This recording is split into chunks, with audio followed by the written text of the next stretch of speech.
Estas três coisas me maravilham, e quatro há que não conheço: o caminho da águia no ar, o caminho da cobra na penha, o caminho do navio no meio do mar e o caminho do homem com uma virgem.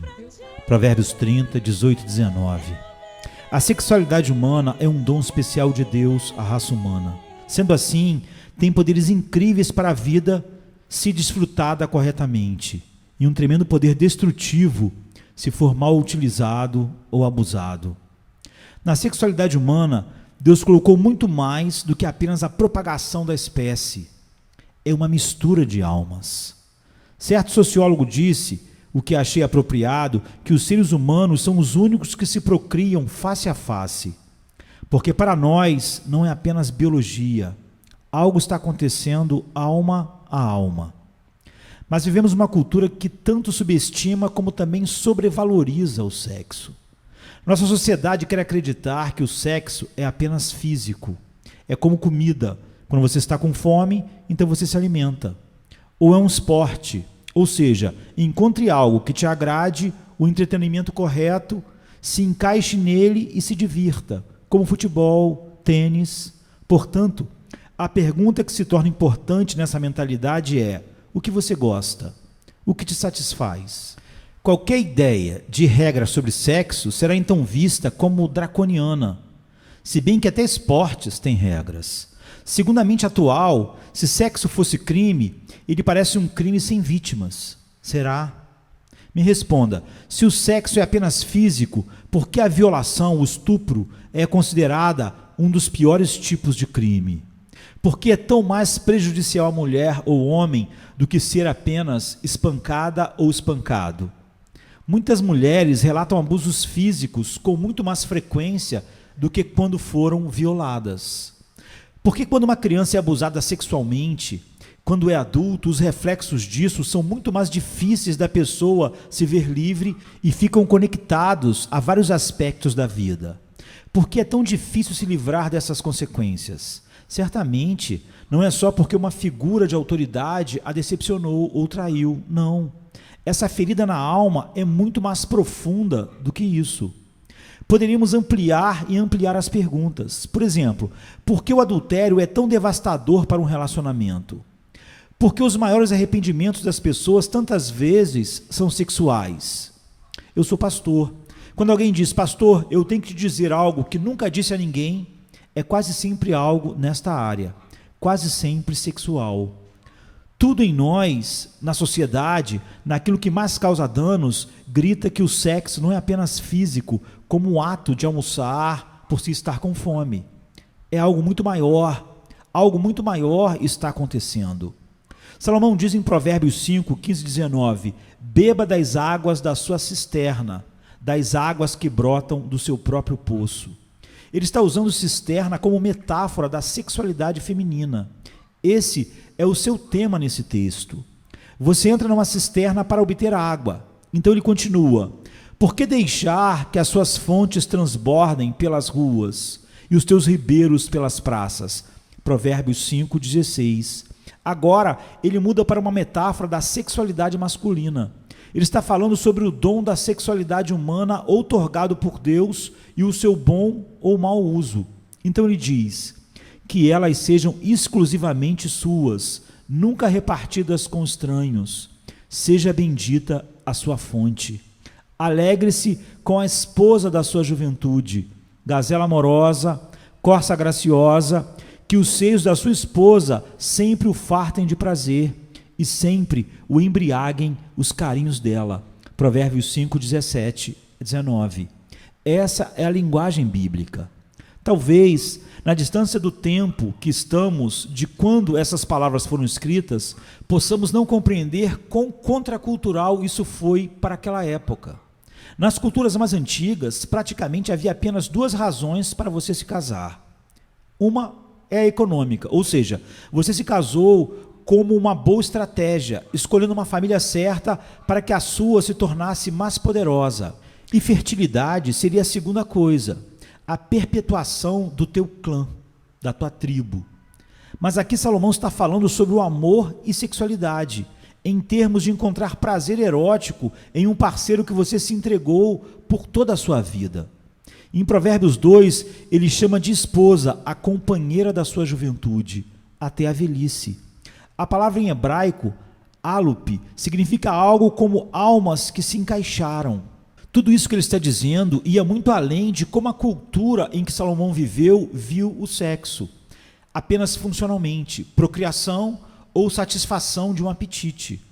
Mas em outra passagem em Provérbios, Salomão fala disso, eu diria ainda de uma maneira mais lúdica. Em Provérbios 30, 18 e 19, ele fala de 3 coisas maravilhosas e de uma quarta que excedia isso. Essas 3 coisas me maravilham, e 4 há que não consigo entender: o caminho da águia no ar, o caminho da cobra na penha, o caminho do navio no meio do mar e o caminho do homem com uma virgem. Provérbios 30, 18 e 19. Isso é chamado de um poema 3/4 em hebraico. Era uma forma literária usada para expressar maravilha. 3 coisas são fantásticas, mas a quarta extrapola minha mente. A palavra maravilhoso aqui é uma palavra hebraica que significa misterioso, incompreensível, quase divino. Um dos nomes dados a Cristo é este: seu nome será chamado maravilhoso. Salomão diz: o caminho de uma águia no céu, o caminho de uma serpente na rocha e o caminho de um navio em alto mar. O ar é invisível, é misterioso. No entanto, a águia desliza sem esforço sobre ele e através dele. Salomão diz: isso é maravilhoso. A cobra não tem pernas, ela parece deslizar sobre a rocha quase que magicamente. Como será que isso é possível? Salomão está pensando: um navio pesando toneladas atravessa o mar. Como? Nestas coisas, diz ele, parece haver algo mágico, um design especial e misterioso que trabalha de maneira maravilhosa para as nossas mentes e nos enchem de espanto. Mas então ele chega no número 4, seu grande mistério. É o caminho de um homem com uma virgem. Ele diz: aquelas coisas são misteriosas, mas há um mistério maior entre um homem e uma mulher em um verdadeiro relacionamento amoroso que se completa num relacionamento sexual. Mas no próximo verso ele diz: o caminho da mulher adúltera é assim. Ela come, depois limpa a sua boca e diz: não fiz nada de mal. Provérbios 30, 20. Aqui não há nada dessa maravilha e mistério. Você tem uma mulher para quem o sexo é apenas um comer desleixado, uma forma banal de satisfazer apetites. Eu comi, depois limpei minha boca para me livrar dos restos e traços do que comi. Era só um lanche. Não há nenhum mistério aqui. O mistério foi jogado fora aqui. Salomão está dizendo: totalmente aquela incrível maravilha que Deus deu ao nos dar a sexualidade se perdeu. Na forma como Deus deu no sexo, os dois se tornam um. Mas essa unicidade, Salomão diz, é alcançada num contexto em que tudo mais em suas vidas se tornou um também. No casamento, a maravilha que ele descreve como o caminho do homem com uma virgem, suas vidas se tornaram uma, suas finanças se tornaram uma, suas famílias são uma, seus filhos são parte de vocês, seus futuros são um. É como pessoas que têm apetite para a comida, mas só por um instante e com um propósito. Então eu como porque gosto, mas depois forço o vômito porque não quero aquelas calorias e gorduras no meu sistema. Não se encaixam no corpo que eu desejo. São um mal para o meu senso estético e propósitos finais. Eu como, depois induzo o vômito. É isso que o cara ou a menina está fazendo. Vamos fazer sexo, mas não vou me unir a você completamente. Vou induzir o vômito. Alguém me disse: bem, eu não sou casado com meu parceiro, mas eu o amo. Então por que deixou a porta aberta? É evidência de que não há de fato uma entrega. Você retém o direito de sair a qualquer momento e fazer como Salomão disse. Ela come, depois limpa a sua boca e diz: não fiz nada de mal, como está em Provérbios 30, 20. A palavra de Deus diz que sexo antes desse compromisso total ao longo da vida é pecado. Não importa como as pessoas chamem o relacionamento, namoro sério, noivado, esse tipo de poder só será experimentado, diz Deus, depois que uma aliança no casamento tenha sido feita. Alguém pode dizer: Eu entendo, o sexo é melhor no casamento, mas qual é o problema de nos divertirmos um pouco? Esse é o retrato do oposto do que a Bíblia diz e do que Salomão vinha descrevendo. Woody Allen disse: sexo sem amor é uma experiência vazia, mas das experiências vazias é uma das melhores. Katy Perry já diz: eu não sei o seu nome, não importa, você é o meu jogo experimental, apenas a natureza humana funcionando. Mas é o oposto, porque você é humano e não um animal. É mais do que apenas a natureza. E nunca é apenas uma experiência vazia, mas boa, como disse Woody Allen.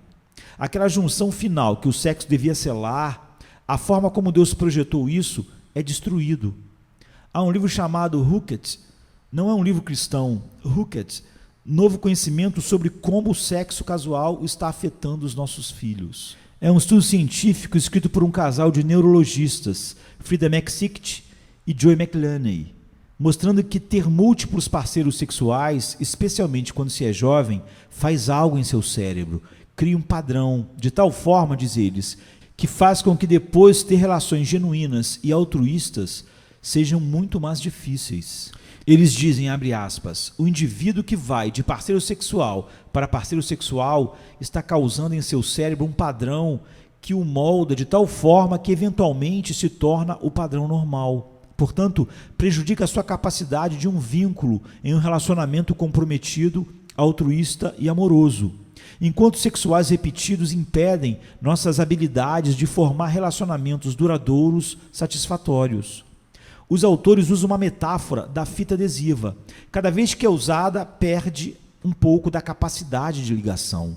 Então eles concluem, você não pode experimentar somente o sexo, mais do que pode só ter uma pequena experiência de parto. O próprio ato do sexo produz uma nova realidade que não pode ser desfeita. Então pense juntamente com isso sobre o dano da pornografia. Consumir pornografia, talvez numa extensão ainda maior, se é que é possível, mata a tua capacidade para relacionamentos duradouros, altruístas e de verdadeiro amor. Primeiro, faz com que você olhe para o sexo oposto como um produto de consumo. Vamos falar com os homens, mas o mesmo, por fim, serve para as mulheres. Quando você olha a pornografia, você está olhando para uma imagem de uma mulher cujo corpo é apenas algo que você quer usar de maneira totalmente egoísta. É um corpo para ser usado. Isso treina a tua mente para ver mulheres de uma certa maneira. Não existe um botão para apagar isso quando for conveniente. Quando você olha para uma foto, um vídeo de mulheres sem o reconhecimento que elas têm uma alma, a imagem de Deus, sua mente começa a ver as mulheres reais em sua vida como objetos. Você dirá a si mesmo, não, eu posso manter as coisas separadas, mas você está totalmente errado. É isso que mesmo neurologistas não cristãos estão dizendo em seu livro. Como os alemães acabaram por se sentir à vontade para cometer toda espécie de atrocidades com os judeus. Eles passaram a vida falando deles como sub-humanos, criando o padrão para se relacionarem bem com a dor e sofrimento dos judeus. Não começaram como monstros, começaram pensando sobre os judeus de uma certa maneira. Assim também acontece com o aborto. Você primeiro desumaniza o homem, não é uma pessoa, é um feto. Depois você, em sua mente, mais facilmente racionaliza o seu assassinato. A escravidão também funcionou assim. Tudo que faz um homem ou uma mulher ver o outro como menos que portadores de uma alma, da imagem de Deus, precisam ser totalmente afastados de nós. Todo o seu relacionamento futuro será afetado pela pornografia de hoje. Sendo assim, pense na coisa mais simples. Se na tua playlist de músicas há músicas que mostrem a mulher como um objeto, precisa ser apagada da sua playlist, porque certamente ela fará parte do processo de treinar sua mente a pensar sobre as mulheres assim. Há uma segunda coisa que a pornografia faz, que é destruir sua própria capacidade de realização sexual. Toda vez que você olha a pornografia, você programa sua mente para acreditar em três coisas. Um corpo real não é bom o suficiente. Apenas um corpo não é bom o suficiente. O corpo da tua mulher não é bom o suficiente. Nenhuma mulher, não importa quão bonita e sexy, pode viver de acordo com o que você vê na pornografia. Naomi Wolf não é uma pessoa cristã, pelo contrário, ela é uma autora americana, jornalista e ex-assessora política de Al Gore e Bill Clinton. Ela é autora de um livro chamado O Mito da Beleza. E ela diz lá: para a maioria dos homens, as mulheres reais nuas são apenas má pornografia. Ou seja, nenhum homem que consumiu e consumiu pornografia depois coloca tudo para trás ao casar, pois já conheceu todas as fantasias pornográficas, já teve o bastante. Não, isso não acontece. O oposto acontece. Aquilo é trazido para o casamento em toda a degradação humana que isso contém. Isso, que já pode ter sido algo mais predominantemente masculino, nossa sociedade acabou por impor também às mulheres. Veja o sucesso literário e depois no cinema de obras como 50 Tons de Cinza e suas consequências patéticas. Essas coisas não são românticas, estão destruindo você.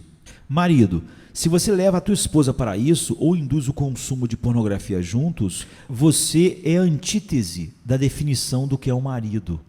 Agora, muitos podem ficar preocupados e pensarem: eu fiz tudo isso e agora? Talvez alguns se sintam presos a coisas assim ainda.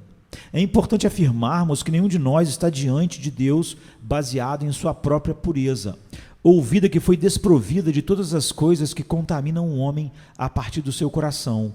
Se estamos diante de Deus, estamos vestidos pela justiça de Cristo. Seu sangue nos torna mais puros do que antes de qualquer experiência em nossas vidas. Mais puros do que quando nascemos aqui, já que nascemos em pecado. Sua ressurreição pode tornar tua alma inteira de novo, viva e saudável. O pecado contamina e mancha a alma, deixando suas marcas e sequelas. O precioso fluxo de sangue que flui da cruz nos faz mais brancos que a neve. É a única fonte que pode fazer isso. Nenhuma condenação há para os que estão em Cristo Jesus, como está em Romanos 8:1, ou como podemos ver em 2 Coríntios 5:17, Romanos 6:3-4, Hebreus 7:24-25. Jesus foi partido, foi massacrado e morto para que o seu sangue pudesse lavar o pecado mais profundo imaginável. E ele ressuscitou dos mortos, mostrando o poder infinito para reconstruir tudo o que foi quebrado pelo pecado. Mas deve haver um verdadeiro arrependimento. Bem, tudo que vimos até aqui é como subestimamos e banalizamos o sexo. Agora precisamos ver como superestimamos o sexo. Como anel de ouro em um focinho de porco, assim a mulher bonita, mas indiscreta, diz Provérbios 11:22. Salomão não podia ser mais direto do que isso. Aqui está um lindo anel de ouro, mas o grande problema é que um grande porco ou porca desagradável está ligado a ele. Mas você está tão encantado com o anel que aceita estar com o porco, contanto que possa ter o anel. Mas tem que viver e conviver com um grande porco em seu quarto. Quem faria uma bobagem dessa? Alguém pode perguntar. Salomão responde: aquele que pensa que beleza e sexo são tudo. Nenhuma cultura sobrevaloriza o sexo e a beleza como a nossa, dando um peso final em se ter uma vida boa. Quase toda a destruição à nossa volta, em cada casa, está ligada a isso de alguma forma. A beleza física, por exemplo, é vista como algo fundamental, o que dá valor e autoestima a uma pessoa. Quase sempre é o que as pessoas têm como parâmetro para achar alguém, uma namorada, um namorado. Eles se contentarão e se contentam com o caráter de porco se obtiverem um anel de ouro da beleza física junto.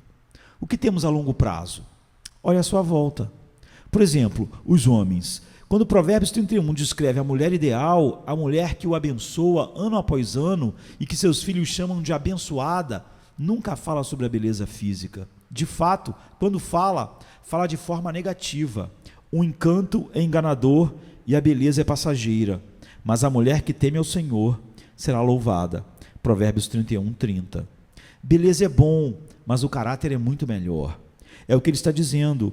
Quando conheci a minha esposa, a achei linda, e ela ainda é linda. Mas vejo uma mulher que por muitos anos se sacrificou dedicando o seu tempo para criar nossos filhos, crescermos juntos no ministério. Ela não pode dedicar todo o seu tempo a si mesma, com cuidado e sem fim, e superficialidade e sem fim. Isso a torna mais linda para mim do que no dia que eu a conheci com 17 anos. Anos e anos depois, eu sei que no meio da tragédia, ela estará lá. É ela que eu desejo, não só no frescor dos nossos 17 anos, é ela que eu desejo quando ando pela dor, quando eu envelheço, adoeço, morro, porque eu sei que ela estará lá. Beleza é bom, mas caráter é final. Hoje, algumas mulheres pensam na beleza física e se manter jovem como algo tão importante que elas se sentem sem valor sem essas coisas. Ou pior, se sentem bem por causa disso somente. Um monte de mulheres vão fazer coisas realmente destrutivas para seus corpos ficarem bem, entre aspas. Anorexia, bulimia são sequelas, muitas vezes, da suposição de que sua beleza primária e identidade é estabelecida pela forma do seu corpo e pelo seu peso. Você sabia que distúrbios alimentares são muito mais elevados em mulheres de países mais industrializados do que em países menos desenvolvidos? São 2 vezes mais elevados entre estudantes universitários dessas nações do que entre as mulheres em geral ali. O que isso mostra? Mostra que quanto mais próximo você chegar no coração da nossa cultura, quanto mais perto do útero formador da nossa cultura, mais mulheres serão massacradas e saturadas com a mensagem de que tudo o que importa em você é a tua aparência e o seu caráter nem tanto. Salomão diz: como o anel de ouro em focinho de porco, assim a mulher bonita mais. Muitas mulheres estão deprimidas à medida que envelhecem, quando naturalmente sua beleza física vai se esvaindo, e com ela sua identidade. Então vai também a sua felicidade embora. É tudo que tinham. A beleza física é boa, mas uma pessoa que anda com Deus tem uma beleza que dura para sempre, e uma identidade indestrutível neste mundo. Uma outra maneira de superestimar o sexo é que nos convencemos de que a vida boa é impossível sem romance e sexo. Então estamos dispostos a desistir de qualquer coisa por isso. Estamos prontos a desonrar a Deus por causa disso. Como entender um cara de 40 e poucos anos deixar sua companheira e seus filhos por uma mulher mais jovem ou supostamente mais sexy, mesmo que isso destrua sua vida e a de outros? Ele está pensando: a qualquer custo eu tenho que ter esse anel. Quem se preocupa com o porco de uma família destruída e vidas arruinadas se eu posso ter este anel? Em um texto, um cara listou todas as coisas que aconteceriam se ele cometesse adultério. Olhando a lista dele, pense na tua lista. Ele diz, em primeiro lugar: eu causaria um dano incalculável nas pessoas e na minha esposa, Susana. E eu teria que suportar a perda do seu respeito e confiança, e provavelmente perderia meu relacionamento com ela. Eu causaria profundas mágoas e cicatrizes em João e Maria e Carlos, meus filhos, que podem nunca compreender porque eu troquei todos eles por uma suposta emoção. Eu traria vergonha à minha família, pai, mãe. Vergonha e julgamento sem fim sobre a menina com quem cometi o adultério, usando-a como um objeto. Eu causaria uma enorme vergonha para a minha família, a igreja. Permitiria o riso e a presunção blasfema de todos que gostam de zombar de Deus. Perderia algo final, pois estaria seguindo os passos de homens cuja imoralidade destruiu seus ministérios e, quando às vezes acontece, tentam continuar a si mesmo, causam dano maior ainda. Mais importante ainda, desonraria totalmente o Senhor e Salvador, de quem um dia terei que estar face a face e explicar o porquê disso, depois de tudo que Ele me deu, e depois de toda a graça e beleza que Ele tinha concedido à minha vida. Não vale a pena. Que tipo de cegueira faz alguém ir em frente? Eu desonraria totalmente a Cristo, a razão pela qual eu existo, porque eu fui criado para Ele, por causa dEle, para a glória dEle. Você pode dizer: mas eu pequei sexualmente, não posso ser perdoado? Sim, pode. Mas pergunte a Davi sobre as consequências, mesmo depois do perdão. O poder da graça de Deus não conhece limites. Mas se você se arrependeu realmente, de todas as pessoas, deve desejar mais do que qualquer um que as pessoas compreendam como essas coisas são devastadoras e poderosas em suas sequelas. Eu aviso a todos: nunca se coloque em situações onde esteja vulnerável. Ah, essa pessoa é só minha amiga. Não irei almoçar ou fazer qualquer coisa privada com outras mulheres. Nunca jogue roleta russa com a tua família. O anel de ouro da beleza ou suposta emoção não vale a pena. Alguns perdem totalmente sua alma, apesar de todo o seu conhecimento, o que impede da maioria dos jovens viver uma vida profunda com Deus e um ministério verdadeiro. Já outras pessoas sobrevalorizam o sexo, agindo como que não sendo possível ser felizes se não forem casadas. Ou, se são casadas, pensam que precisam de um casamento diferente, um melhor, e então seriam felizes. Sempre em seus sonhos, estão invejando o relacionamento de outras pessoas, imaginando o quão melhor eles estariam numa situação diferente do que estão hoje. A beleza, romance e o sexo são bons, mas não são as coisas realmente fundamentais da vida. Provérbios 6:23 diz: pois o mandamento é lâmpada, a instrução é luz, o caminho que conduz à vida. Salomão está dizendo: num relacionamento verdadeiro com o Deus que se revelou em sua palavra, está a vida. Não no romance, sexo, está em Deus. Pare e pense, quem foi a pessoa mais feliz que viveu neste mundo? Mais alegre, mais plena? Foi uma pessoa que sempre foi solteiro e não teve nenhum relacionamento romântico. Viveu, morreu jovem e virgem. E de acordo com Isaías, ele não era fisicamente lindo ou atraente. Cada vez que você ora em nome daquele que é filho de Deus e filho do homem. E um homem que morreu com 33 anos e virgem. Ele teve o amor do Pai e em seu amor, não no casamento, ele encontrou toda a realização e prazeres. Não na cama, ele encontrou prazeres para sempre, sempre, sempre, sempre. Tu me farás conhecer a vereda da vida, a alegria plena da tua presença, eterno prazer à tua direita, como está no Salmo 16:11. Entenda, os braços finais que procuramos no romance são seus braços. Foi para isso que Deus criou e deu como um dom todas as coisas, como placas que apontam para Ele, fonte de verdadeira identidade, felicidade, alegria. O amor que procuramos nos amores da vida, esposa, filhos, amigos, só será plenamente conhecido no amado. E todos os outros devem ser apenas placas para ele. Romance, beleza e sexo são bons, e não é mal desejá-los, mas você não precisa deles para viver. Não foi para eles que você foi feito. Portanto, não é em nada disso que você encontra o encaixe que faz a verdadeira e plena vida abundante. Pois nele foram criadas todas as coisas nos céus e na terra, as visíveis e as invisíveis, sejam tronos ou soberanias, poderes ou autoridades, todas as coisas foram criadas por ele e para ele. Colossenses 1:16. Para isso você foi feito.